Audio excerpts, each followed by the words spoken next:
Welcome to mamma's kitchen. आज आपण बनवणार आहोत कोकणी स्टाईल ओले वांगा.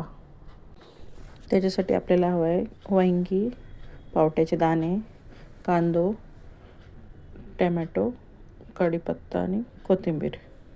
आणि मसाल्यामध्ये आपल्याला हवं आहे तिलकूट, हळदी पावडर, मिरची पावडर आणि मीठ.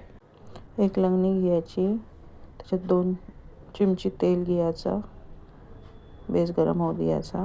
तेल तापलं की त्याच्यात कढीपत्त्याचं बगार द्यायचं. त्याच्यावर टाकायचं कांदो बेस तेलात शिजवून घ्यायचो. तो ब्राऊन झालो की त्याच्यात टमाटर टाकायचे. टमाटर पण बेस पोलायचे. टमाटर बेस पोलून झालो की त्याच्यात पावट्याचे दाणे टाकायचे.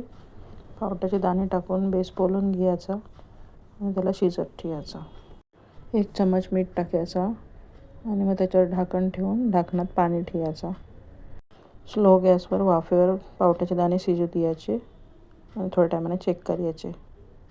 त्याच्यात हळदी पावडर आणि मिरची पावडर टाकायची आणि कापून ठेवलेली वांगी टाकायची.